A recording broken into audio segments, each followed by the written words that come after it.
Good morning, everyone. Welcome. And we have the distinct pleasure today of talking about a unique topic, which is investing in growth tech companies and software companies. And we have featured here today uh, Ryan Anderson and Doyle Burkett, who are experts in the field. They run a couple of funds now. They're on their second fund, which total AUM right now, assets under management, is around $500 million.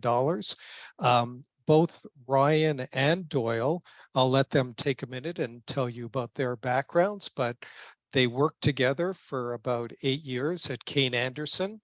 And then about 5 years ago, started Integrity Growth Partners, which has been a tremendous success.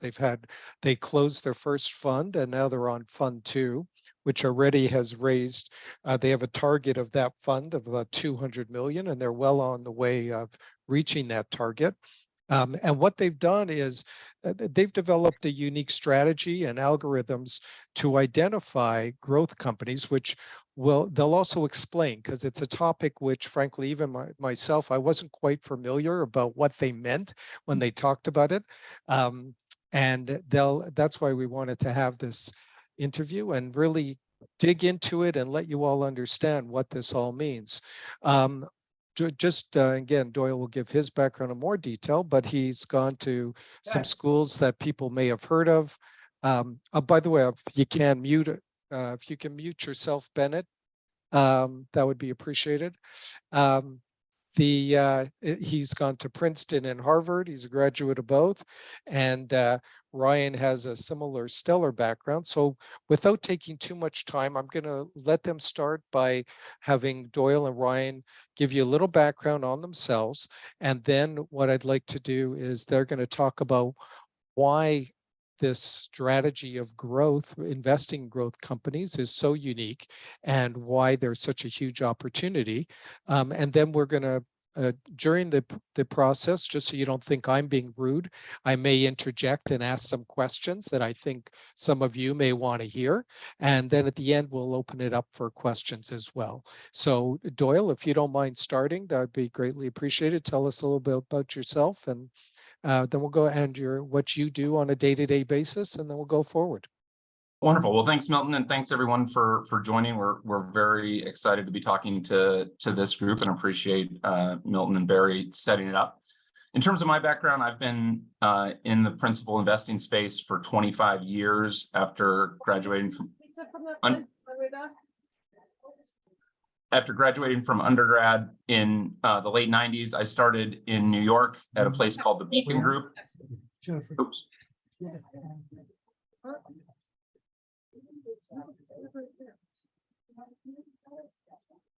Bennett, can you please mute your phone, or everyone else? Thank you so much. Okay. Sorry about that. No worries. So I started in the late 90s at a place called the Beacon Group, which was run by Jeff Wazzie. Dick Herbst ended up selling to JP Morgan Chase, and I had 2 years of very good growth private equity experience, and then moved to Aurora Capital Partners in Los Angeles, where for 10 years I was in a senior professional there, mostly leveraged buyouts. But I started focusing on the businesses that had more growth and software backgrounds. I saw that as likely to be the differentiator in my lifetime. I went to the same high school in Seattle as Bill Gates and Paul Allen, and it's always remarkable to me that there's pictures on the wall there showing the computer that they were working on back in the 70s, which was as big as the school, and then in the 90s, and now even later, you can do much more with things that are in the palm of your hand. And so that's where I decided I wanted to focus my career on, and had the opportunity to take over Kayne Anderson's growth equity practice in 2010. If people have heard of Kayne Anderson, it's probably because of energy or real estate. They have about $30 billion across strategies. I ran the growth practice and grew it from 4 to 16 people. We'll get into what growth is, but we were doing the same thing then as we are now in terms of strategy. Basically investing in bootstrapped where the businesses that have been founded by the management team and are generally high growth in the software and technology space. and invested in over 30 companies, raised 4 funds totaling just under $1 billion. And the team and I started to see opportunities to do things better. The only development in our world over the last 30, 40 years has been people have gone from calling CEOs to calling and emailing them. And if any other business that had that, only that in terms of a technology advancement, they'd probably be out of business. And so we figured there's got to be a way to use technology to do this better. And that's what we did. We'll get to it, but it's the core is same strategy, the same team. Ryan and Jake, Casey, and Grant on this page here all worked with me at Kane when I was the co-portfolio manager there. So we're doing it with the same team. And the idea was to build a better mousetrap using technology to allow us to be better at our job, have a better experience for the companies we work with, and a better returns for our investors. So I'll pause there before seeing if handing it over to Ryan. Any questions, Milton, on that? No, that's amazing. And I don't think a lot of people realize how big Kane is. So the fact that you've been able to, leverage off of that background is terrific. But yeah, why doesn't Ryan jump in, give us his background? Great. Yeah, great. So I was actually born and raised in Boston. I went to school in the area. After school, I had an opportunity to go and do a couple of years of investment banking focused on middle market technology companies. After doing that for a couple of years, I joined a firm called Volition Capital, also in the Boston area, that was focused on B2B and B2C software growth equity. I was really great experience there. They had actually just spun out of Fidelity Ventures, so I was the 6th person on the investment team. Obviously most junior and focused on sourcing, which we'll get into a little bit. But it was a really good experience. After a couple of years being a little bit naive, I thought I wanted to go and chase, some of the more early stage venture opportunities in enterprise software, and had an opportunity to join a firm called Battery Ventures. Really great experience at Battery. I worked with some really excellent people there, and also was fortunate to invest in some really good companies. So had an awesome experience, but pretty quickly realized that early stage venture investing is very, very different than growth equity. And again, we'll talk a little bit more about what those differences are. But you just have to have a special kind of DNA to really be a successful early stage venture investor. You have to be willing to accept the fact that you're going to probably lose more money than, or lose more often than you're going to win. And that's just kind of not in my DNA. And so while it was a great experience, I was fortunate enough to get connected to Doyle, through somebody I'd previously worked with. From the first conversation with Doyle, I kind of knew I wanted to work with him. I think we budgeted 30 minutes for our first call, and we were on the phone for an hour and 45 minutes. The big gating item for me to work with Doyle was that I was born and raised 30 years in Boston, and he was based in Los Angeles running Kane. And that's a big move for somebody who spent 30 years in Boston. And so it took about 9 months, from first conversation to ultimately moving out there and joining Doyle. But, finally did that in mid 2016. Worked with him at Kane, and also worked with, Jay, Casey, and Grant there. And then when I found out that Doyle was leaving to start Integrity, it was something I always wanted to do, was to be a part of something from the ground up. And, I moved to LA for Doyle. So I was able to convince him that, I should be a part of that. And, we've been at it with Integrity for the past 5 or so years. Terrific. No, I appreciate that. So if you don't mind, if you could start, I'd love if you could provide the audience with a little bit of an explanation of what I don't want you to give away the total secret sauce, but what is your focus, and why is this so different than what other private equity funds or M&A firms focus on? And how do you do it? What is it you're looking for? If you could start by giving us some background, greatly appreciate that. Yeah, I think Ryan's going to hit the next couple slides, and then we'll just kind of ham and egg it and pass back and forth there. Perfect.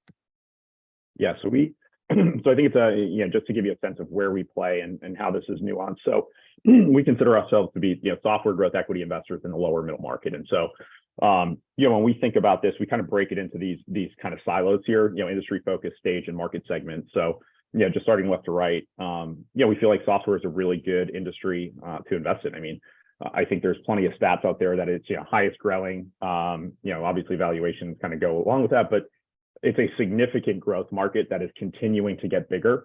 There are big quotes out there that software is eating the world. Every company is becoming a software company. And so as we think about software compared to other verticals or other industries, industrial consumer, healthcare, et cetera.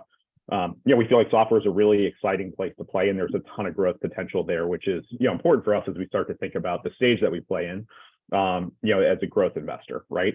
We're not venture folks, and we'll talk a little bit more again about the nuances between venture, growth equity, and buyout in a slide. But we focus on businesses that have potential to continue to grow, and so that we can create attractive returns through growth. We're not looking to invest at the venture stage where folks are burning oftentimes significant amounts of money. We're also not looking at the buyout stage where folks are using financial engineering and leverage to create returns, and oftentimes that also includes laying folks off. We really want to focus on really good businesses that have significant potential to grow. The final piece is just as we think about market segment, obviously you have the upper middle, lower middle market. What we find attractive about the lower middle market is that it's the most inefficient segments of the three, and it also has the most companies in that segment. And so the inefficiency enables us to get in at lower valuations. It's less competitive. There's less money going after these opportunities, and that ultimately translates into an ability to generate higher ROI compared to larger deals. And as I mentioned, there's just a significant number more companies in the lower middle market than there are in the other two tiers. Ryan, could you, if you don't mind me interrupting, could you explain what you mean by lower? Because everyone has different, Sure. definitions. If you can give us some metrics in revenues or EBITDA, like where, how do you do the segmentation between the three levels? Because Sure. it's hard to distinguish. Yeah, we kind of think of it, and this is pretty simple. I think a lot of folks agree. A lower middle market thoughts is 5 million to 50 million of revenue. Okay. Middle market would be, call it 50 to a billion or so of revenue, and anything above that would fit into the upper tier. Okay, got it. And what about EBITDA or cash flow? How are these? Are you looking at the pre-profitable companies, or are you just looking at profitable companies? No, for us, it's important, and we'll talk a little bit again as we go into the nuances of what is growth equity versus what is venture. We're looking for companies that are, established businesses that, typically have profitability. Okay. There are instances where the companies we invest in are operating at break even, i.e. they're investing all of their profits into the growth of the business. But, most of our companies have proven the ability to generate some form of profit. Whereas, when you look at venture, oftentimes those companies are burning significant amounts of capital. Right. And yeah, go ahead. Milton, I was just going to say, most of our companies, are in the 10 to 20 million in revenue, and they haven't raised outside capital. So by definition, they have to be cash flow positive or break even, because you can't get to that stage without, that level of revenue and burning money. And nothing against venture. I'm sure there's many people on the Zoom here that have made some great venture investments. Right. But that is a raise and burn Silicon Valley mentality, and it often works very well, but it's a barbell, right? There's some big winners and lots of losers. We are focused on the downside of everything is going to work. The question is how well, is it going to be a huge grand slam home run, or is it going to be a double or a triple? But we want to make sure these are stable, predictable, and sophisticated management teams that know how to run businesses in any cycle. Got it. Okay. Thank you. I'll let you continue. Yeah. So one of the things that we've hit on a couple of times is, the difference between growth equity, buyout, and venture. I think, as we've, spent time in the market over the past I guess at this point it's been 14 years for me and a little bit longer for Doyle. We've realized you don't look that old, you guys are holding up well, so that's good. We're doing our best. One of the things that we've noticed in the market is that there can be this conflation between, really between what is kind of late stage venture growth, and growth equity. And so we put this in here just to really walk through what the differences are. And I think where we'll focus is, on this kind of middle bucket that we have highlighted here, which is where IGP plays, which is what growth equity is. And so, these are companies that are, profitable, or, at a minimum break even, but, typically profitable. They're growing nicely, but, because they're operating profitably or break even, sometimes that puts a limitation on the type of growth that they can get. we typically aren't putting much, if any, leverage on there. But really the strategy is around driving profitable growth. And I think as you start to think about what, even what venture as a whole is, or what buyout is, venture is looking to put money in and typically burn to drive growth, oftentimes, drive market leadership. And at times that can be spent at all costs. I think we've seen plenty of numbers, metrics, qualitative commentary over the past couple of years about, growth at all costs. And it requires significant cash burn to do things like that. On the flip side, on the growth buyout side, these are companies that are typically slightly lower growth, and you're typically using leverage to really help financially engineer returns. You're paying a little bit less, but you're driving growth through M&A, and a lot of times that includes firing folks. And so we like to play right in the middle of there. We like to take the best pieces of the growth buyout side of things, and we like to take the best pieces of the venture and put them together, and that's where we're really focused from a growth equity perspective. And one other thing that I want to emphasize, before we move further, Doyle had just mentioned it. The other piece that is not on here is that we focus on solely bootstrapped companies. And so those are companies that have never raised institutional capital. So if you think about a business that is able to get to 5, 10, 15, 20 million of revenue without raising money, that means they inherently they've done it profitably and in a cash efficient manner. And so that's an important emphasis for us, is that we're always looking for businesses that haven't raised institutional capital. We're going to be the first institutional partner. But even despite that, they've been able to get to product market fit, grow nicely, and have really good opportunity in front of them. And sorry, my final point here on the slide, and then we'll move forward. Yeah. As we think about one of the important pieces of growth equity that is a little bit different than buyout and different than venture is where those deal sources come from. So when you're in venture, having been there myself, you typically rely on co-investors, folks that you have worked with in the past, to bring you deal flow. It's going to be folks that maybe you sit on a board of, and they say, hey, one of our other companies is raising money. We'd love to have you take a look. But typically that's how they source their deals, is through co-investors in their network. When you get to the buyout stage, it's typically through investment banks. Investment banks or advisors are bringing deals, and they're shopping them around. They're sending them to all the private equity firms they know.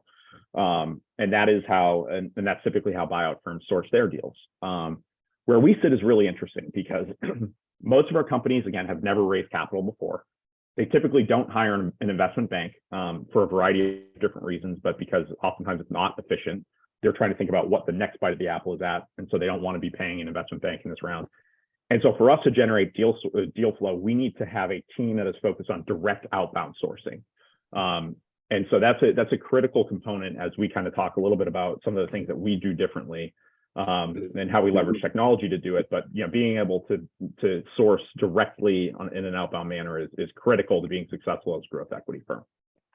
That's really interesting. That was, that's what some of the early venture funds were doing, or the buyout funds. That's what they started with, right? Is they started doing outbound cold calling in order to generate deal flow. The really Patrikoff, the really early guys, because that was the only way they could get. They got the Dun and Bradstreet list at the time, and were dialing for dollars to try to meet companies. One of your question I have, explain that the less than 20% loss ratio. Is that I'm not compared to the like venture growth? You said 25% on the positive years is less than 20. I didn't know what that meant on the chart. Yeah, it's simply what it means is that from a loss perspective, impairment on any of the capital we invest, i.e. if we invest 10 million, resulting in anything less than that would be kind of factor in the loss ratio. The reason that it's lower than venture, and quite frankly, this is less than 20%, it's going to be less than that, is because these companies, again, they've built to be self-sustaining. They've gotten a product market fit, they've gotten to a degree of scale, and they've done it without reliance on capital. And so they know how to operate in good markets. They know how to operate in poor markets. They know how to operate when things are going great. They know how to operate when things aren't going great. And so these are folks that understand and can weather the most difficult of challenges, and without the need of capital. And because of that, and because we invest in software businesses where a lot of this revenue is recurring and there's high visibility into it, Yeah, the loss ratio is, again, it's less than 20, and quite frankly, it's lower than that. Yeah, Yeah, I would have thought it was lower. That's why I'm asking. That the David. 20% is what this is from industry study, Stepstone Group, which is, Oh, okay. and it's across the board. Our loss ratio from our time at Kane and Integrity is below 5%. So, we are much, much lower, but the point is, as an industry, growth equity is less likely to have an impairment than venture, by quite a bit. Okay, thank you. Yeah, thanks for explaining that. Okay, I'll let you continue. Yeah, so we want to make sure we get into the big secret sauce and the differentiation in how we source, which is our technology. Before we do that, just to we've touched on what we do, but let me just hit it quickly and make sure I try to keep the buzzwords out. So we're focused on North American based, primarily B2B, so business to business software. The reason we like business to business, and I'll just pick a couple names here. It's hard for us to predict what Craig or Laura as consumers are going to want to buy, but as a business, you can actually they're very predictable, very stable, and if you have the superior product, it will get sold.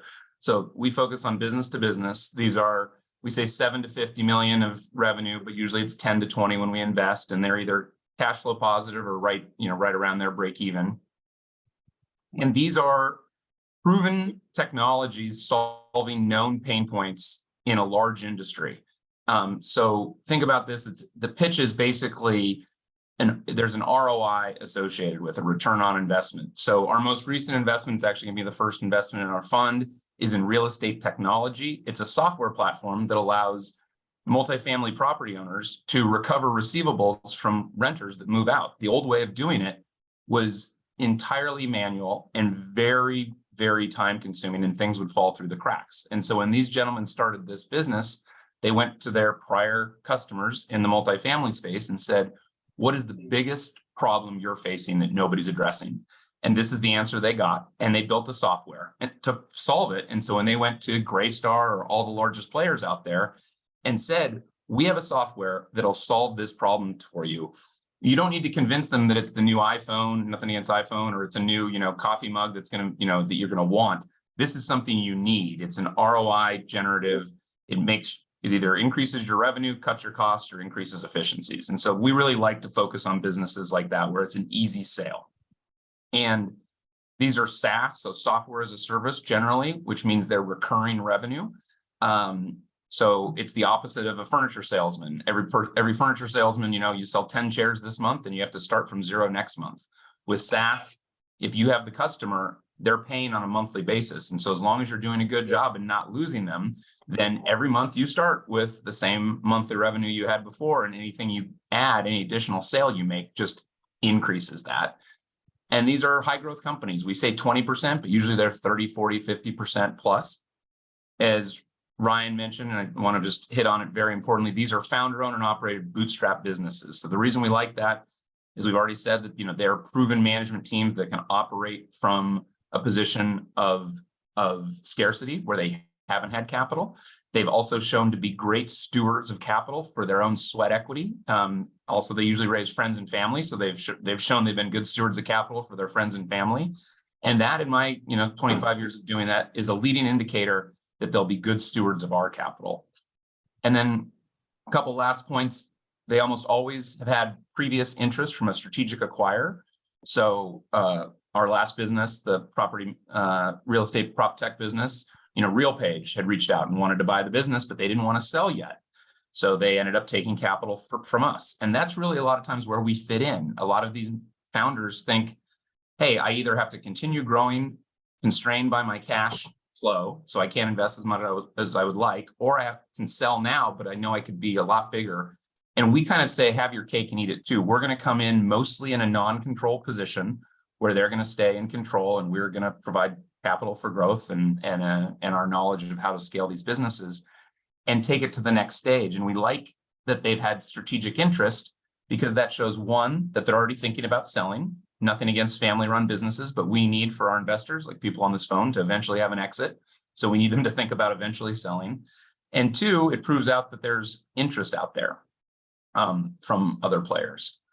And then lastly, I'll say, and this is gets to our exceedingly good loss ratio and our downside protection, is everything we do is structured equity as senior to management and existing shareholders. So we're preferred equity, either convertible or participating. Probably don't need to get into the nuances of all that, but we are first money out when we go to sell. And that is important because that means if we come in and we invest $20 million at a $100 million valuation, the first 20 goes to us. So it's a very, very low risk way of investing. And you mentioned that you're buying minority interest, which is also unique because a lot of private equity groups, will want control, or certainly buyout groups. Do you take board positions, advisory positions? How do you protect your interests? I'm sure you have anti-dilution clauses, but how do you protect your position? Yeah, there's a little bit on the bottom of the page on this, but we always have. Oh. So first of all, we do mostly non-control. We will do control. The reason we do mostly non-control is we want full alignment. So I'll just pick, the three names I see here. If Milton, Ryan, and Fabio start a business and they each own a third, we do not want to buy 75% and provide life-changing liquidity to them. We've seen that story too many times where people are not as incentivized. They take their foot off the gas. So we like the full alignment. We want to provide capital for growth and some liquidity, but not life-changing. But we always have a board seat, oftentimes more than one.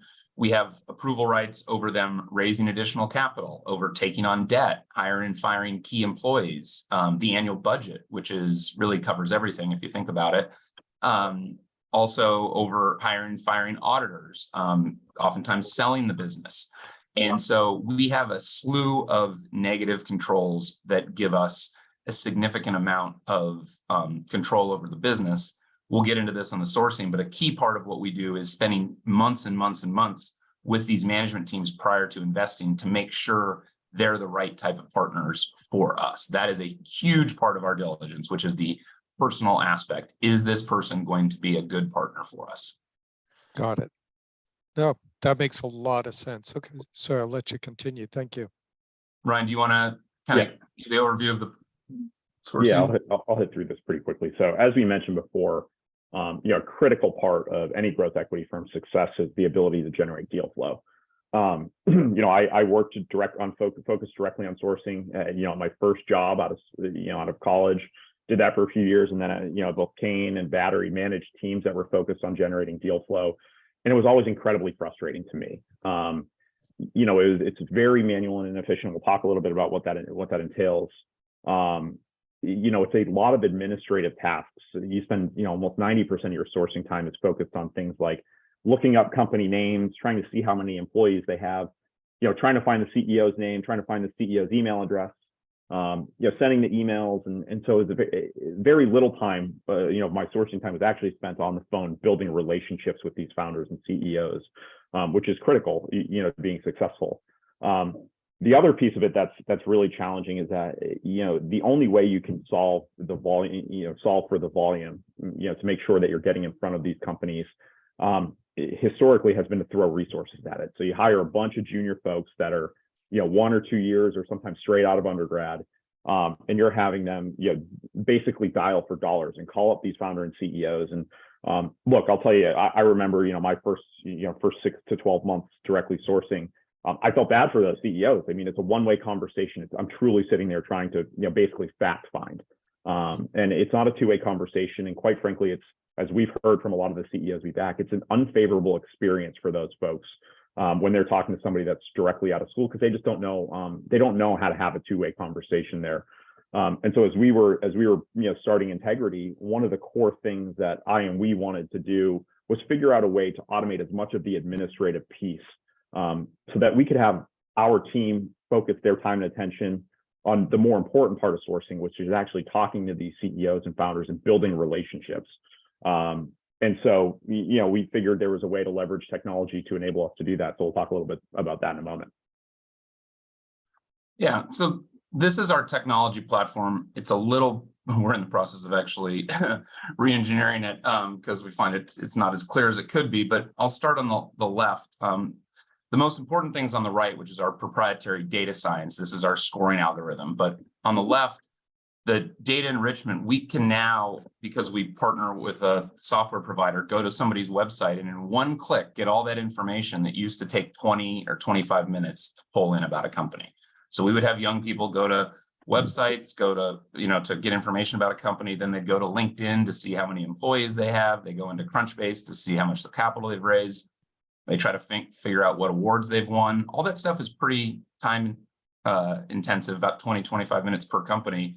And my youngest daughter, who's 10, would get sick of it after a while. It's really, really kind of frustratingly boring for these very smart people that we've hired. And so we've now automated that, and it pulls straight into our CRM Salesforce, which is our single source of truth. And then here's kind of where the magic happens. We've created, based on our, my 25 years experience, Ryan's almost 15, almost a dating app that says, what are we looking for in companies? What are the criteria? And we know because we've been doing it. And so we tested this for about a year when we started in 2018 and 2019 and said, what are the criteria that are important? And let's see how these companies score against it. And we dialed that in over a period of time. And now every week, our companies get scored on a weekly basis. Now, do the scores change much week to week? Usually not. But they can, if they take on a bunch of capital, that would lower their score. If they hired a bunch of people, that would increase their score. But the beauty is over time, we get to see patterns. And as the scores change, that indicates to our this engagement optimization, our mass customized email outreach that sends a drip campaign or a sequence of emails to companies explaining, it seems very customized, but for, Milton, because we talked about Florida right before we started here, Milton, you would get one, first would say, we're Integrity Growth Partners. And just like you, we're bootstrapped and founder owned and operated. And so first we're selling ourselves, telling you about us. And then here are our core values. And we run ourselves like an enterprise software business with, KPIs and OKRs, operating key results, just like you do. So we're trying to build that shared experience. And then you would get one that would seem very customized, saying, Milton, this is why we're focused on Florida for investments. And I'm going to call you FinTech because you're in financial services. This is why we're focused on financial services. And over the course of that, we know that eventually you will respond, but we don't know exactly when. So the key is to stay in front of you. I don't know, Ryan, do you want to add anything before I go to the next one? No, I mean, I think the only thing on this slide that's really important is that it took us, probably the first 12, 18 months, there was a lot of iteration around both the scoring, the data science that really informs how we do our outreach, but then also the email and the sequence of emails that we send to these founders. Again, while they're automated, they're customized, right? And that's what the tool enables us to do. So we put a lot of time, in that first 12 to 18 months to really nail that, really get it right. I mean, we did A/B testing around the emails to understand what message resonated more. And at this point, while we still continue to tweak it, it's pretty dialed in. And so while it took a lot of time up front, it was a really good investment of resources because we're now in a situation where it's basically on rails. And I have to ask, so do you see the AI now helping more to change things, or do you pretty much have it running on a lot of it automated already, so it won't change too much? I would say the interesting thing about AI, so I think from our data science perspective as it relates to scoring, I think we're in a pretty good spot. As we start to think about these large language, like the chat GPTs of the world, right? Right, that's I have to ask, sorry. Yeah, I think it's interesting, and it is something that we have kind of on our radar and on our roadmap. We've tested it a little bit internally, and I wouldn't call it the most sophisticated testing, but we've tested it. It's not at a point quite yet where it can be valuable to us. It's still a little bit too clunky, and it doesn't necessarily deliver the right message. And so for us, it would actually probably create more work than it solves for.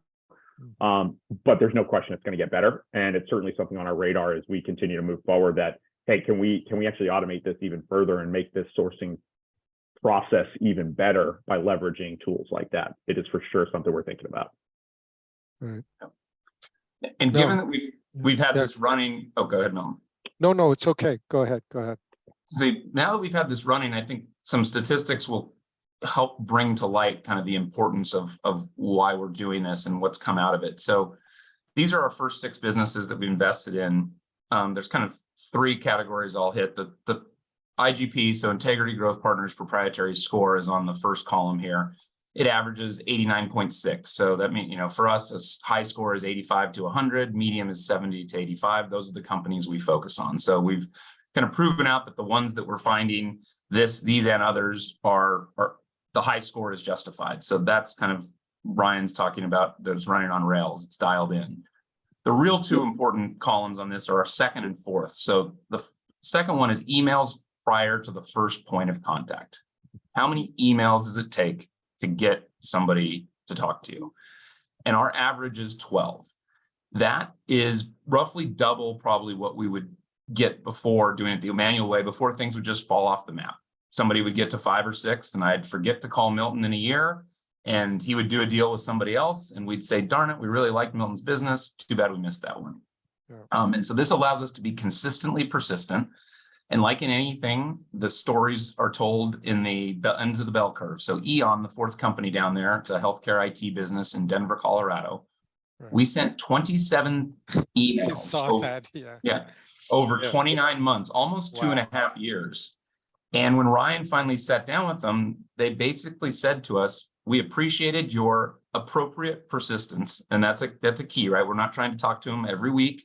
We're not showing up at their place of business or bugging them relentlessly, but we are staying top of mind. And once they decided to raise capital, they felt like they knew us because we had told the story of who Integrity was. And so therefore, we were one of the very few that they were considering working with, and we ended up winning the deal. On the other end of the spectrum is, go ahead.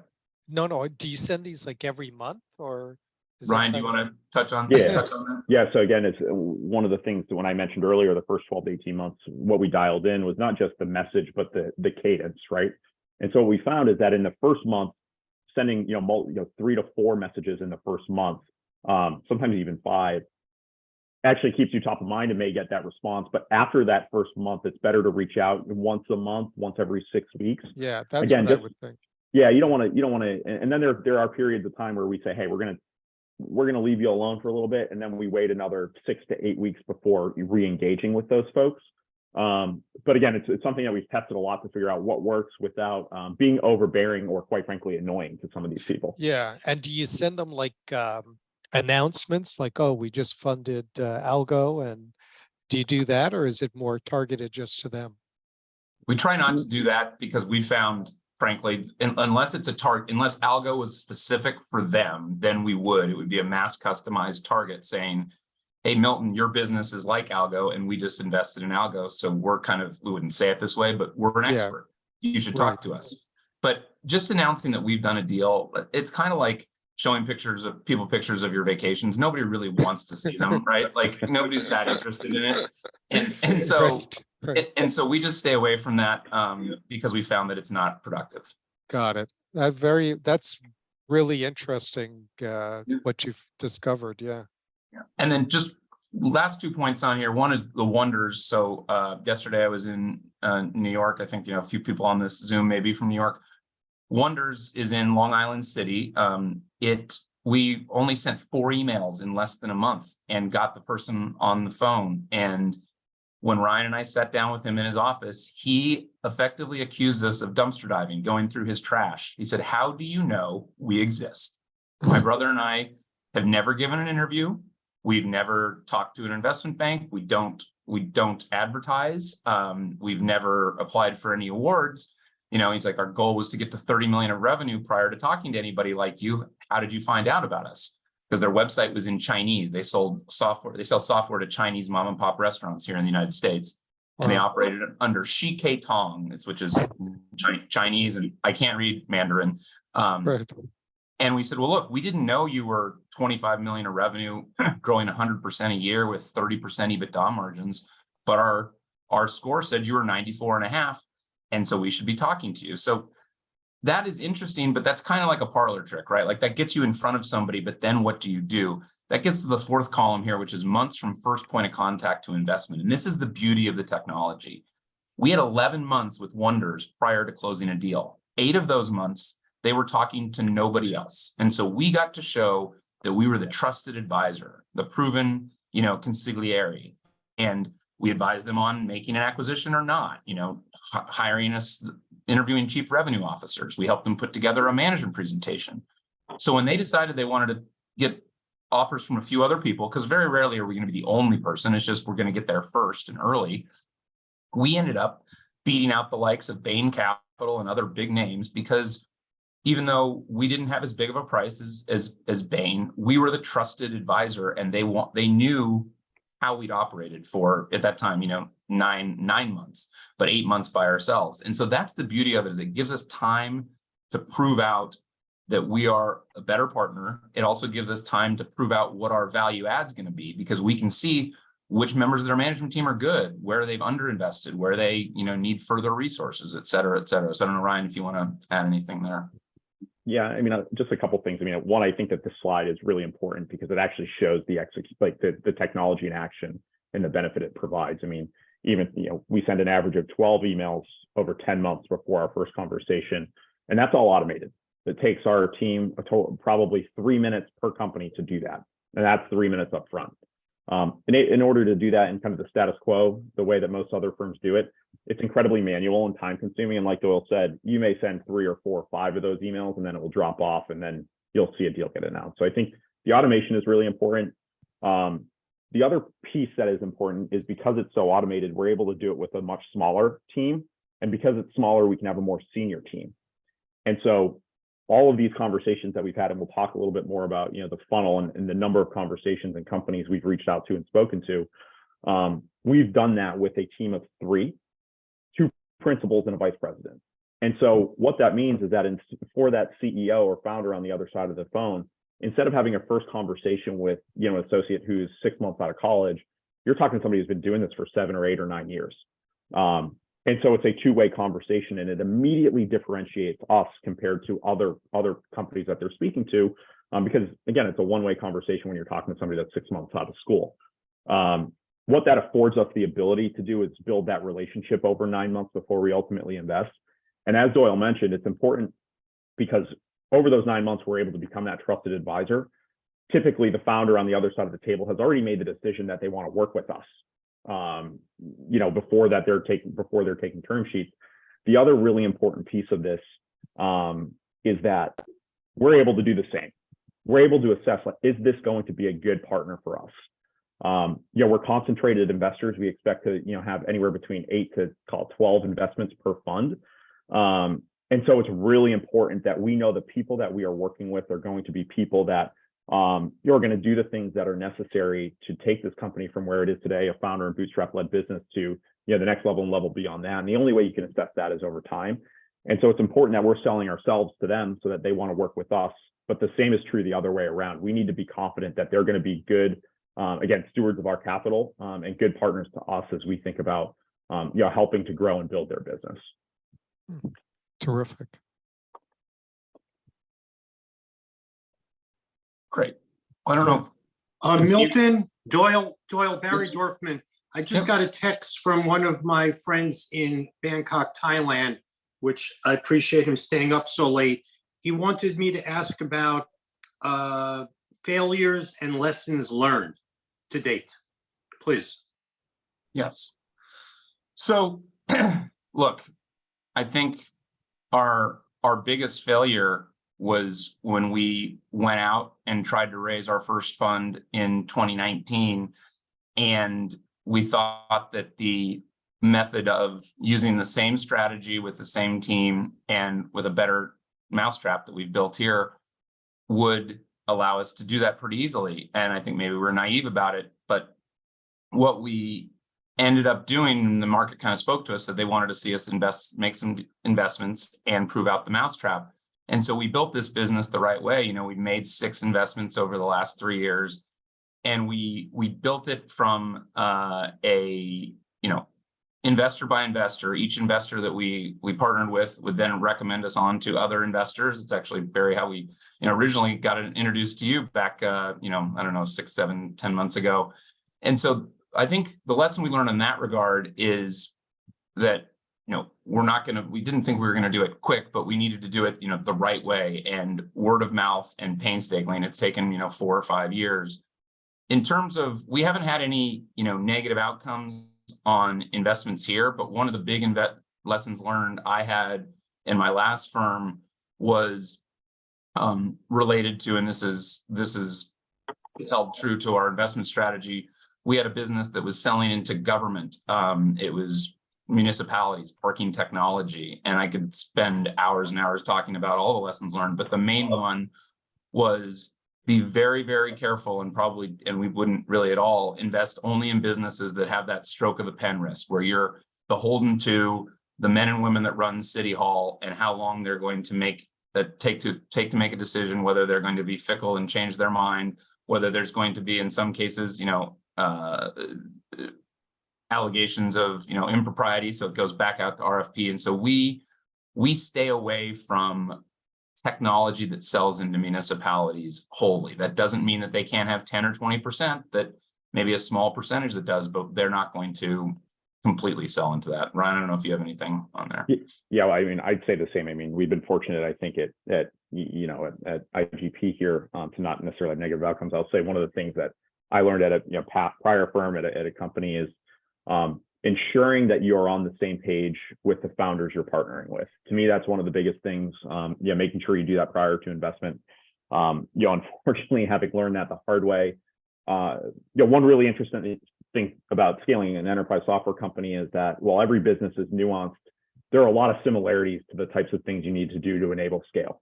We've been fortunate to work with 70, 80 companies that look, that all look similar. Again, they're nuanced. They may be focused on a different vertical, but as you think about scaling from 10 to 50 million of revenue, there's a lot of similarities there.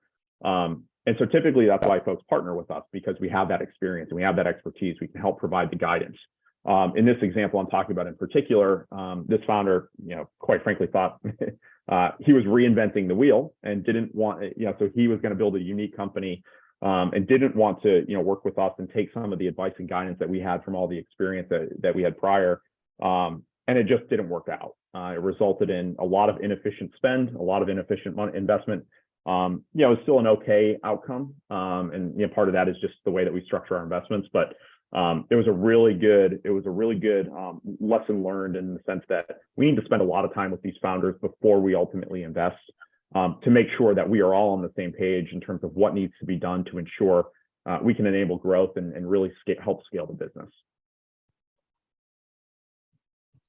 Excellent. Good. Why don't you continue with the next slide? Okay, great. I'll go back to that.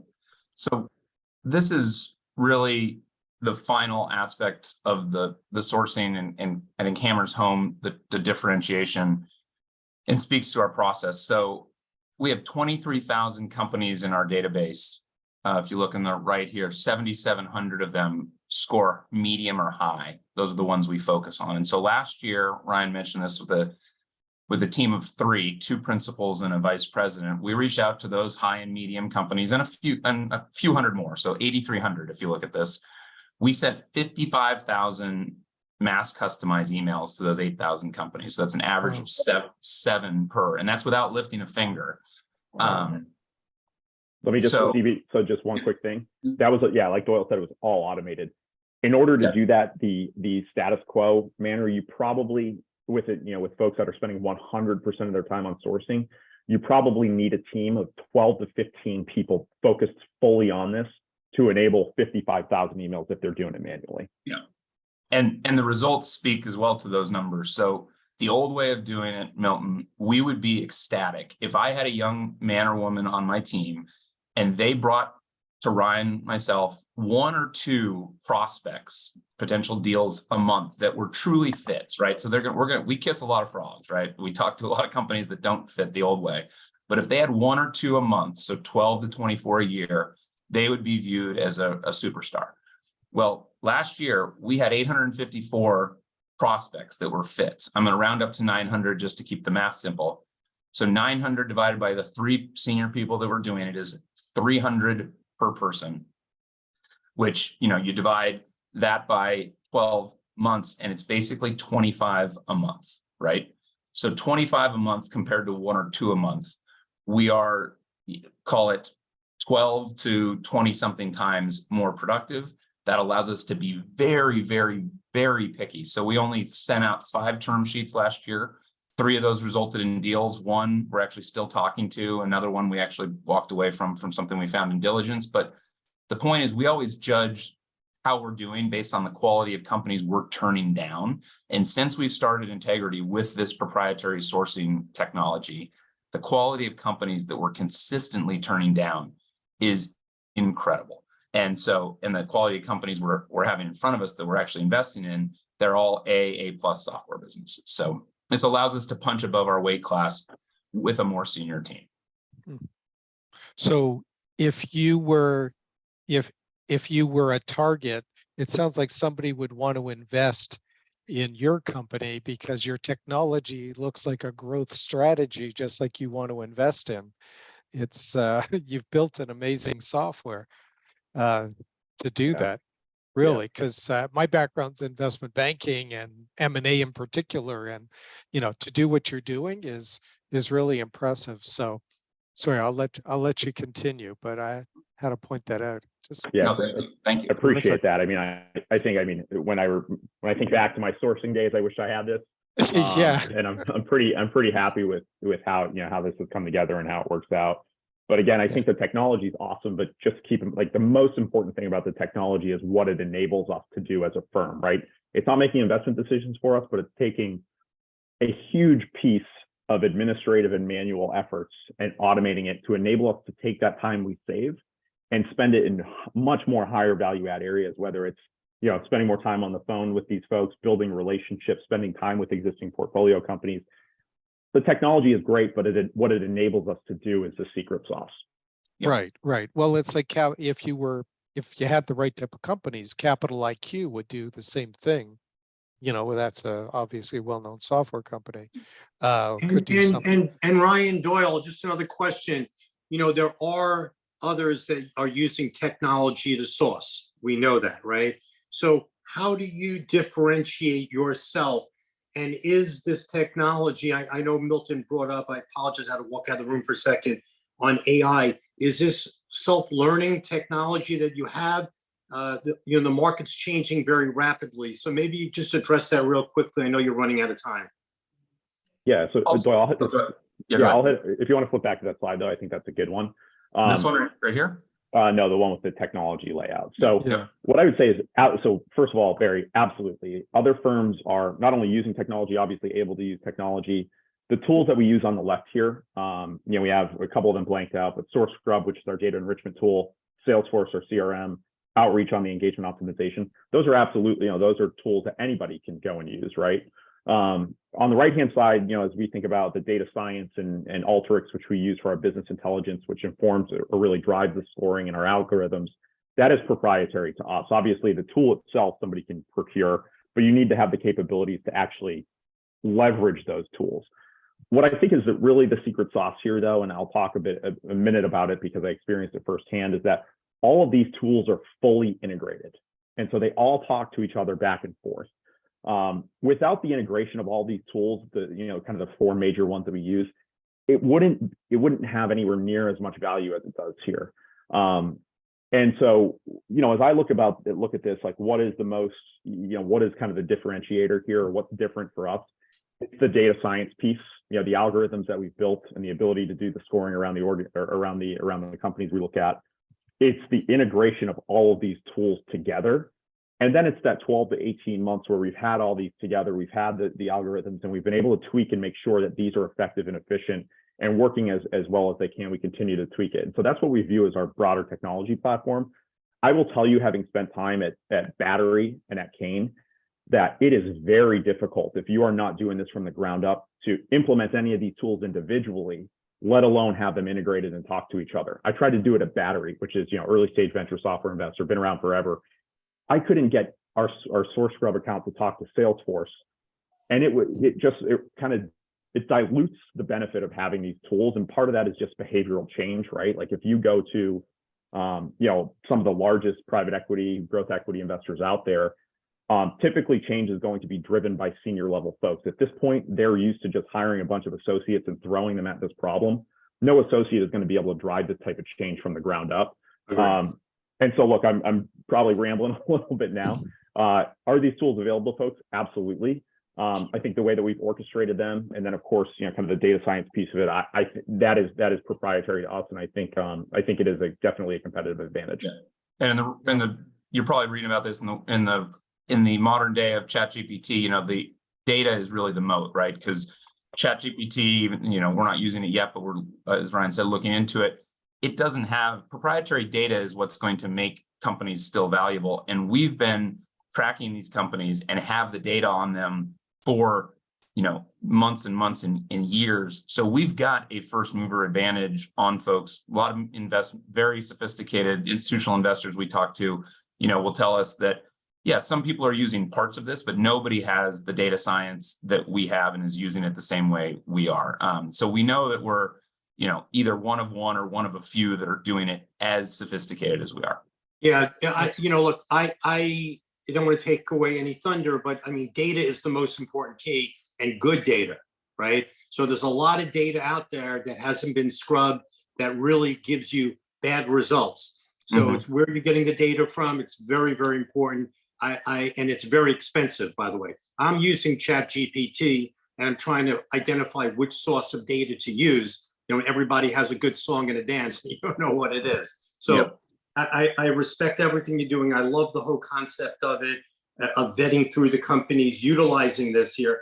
And, it's intriguing to me, but we should have an additional conversation more on the data portion and the AI, what you're doing with it. I'd love to hear that. I'm going to stop now so you can finish up. Okay. Thanks, Barry. Let me ask you, we only have a couple of minutes. Barry's jumped in and was kind enough to ask some questions. One quick question, which we didn't address. Do you use leverage on your investments? We do not at the outset, right? So Okay. we let our companies grow into leverage. Our view is that they should be using it very sparingly to start, but not increase the risk to have it at the outset. But you as a fund don't use leverage for yourself, meaning you're using the equity or the amount that you raise from your investors. You don't go out and leverage your capital base yourself. Correct. Unlike most private equity funds or most acquisition M&A funds, they'll usually try to leverage up their deals. So we really don't. We're down to a minute here on our scheduled time. If anyone would like to follow up and either send us over some questions, Doyle and Ryan would be delighted to answer them. If I can assist as well, you have their emails and contact information. I want to thank Ryan and Doyle for really tremendous explanation. I could tell you, every time I talk to you both, I learn a lot. So I think the strategy is terrific, and the way you're implementing it is really unique versus just trying to, as you said, like a lot of these firms that just take incoming calls and calls from investment bankers to try to see what they could send their way. So congratulations to you both. You've done a great job, and keep it up. And we'll look forward to hearing a lot more about your success. And unless Doyle, do you or Ryan? I was just going to say, I just want to thank everybody, and we've got everybody's contact information. We'll reach out to see if there's, interest in going forward, but we appreciate you taking the time to hear about us. We didn't get a chance to get into our companies, but they're all performing well. The last one that we've invested in most recently is in our fund. And as Milton said to start off, we had our first close of about 90 million on the 200 million we're targeting. And in this difficult fundraising environment, we're very pleased with that start. I think it's a feather in our cap at this point. Congratulations. Well, I'll let you all go. And again, feel free to follow up directly with each other, and look forward to continuing conversations and watching the continued success of Doyle and Ryan and Integrity. Have a great day, everyone. Thank you for your time. Bye-bye. Thank you. Bye-bye. Thank you.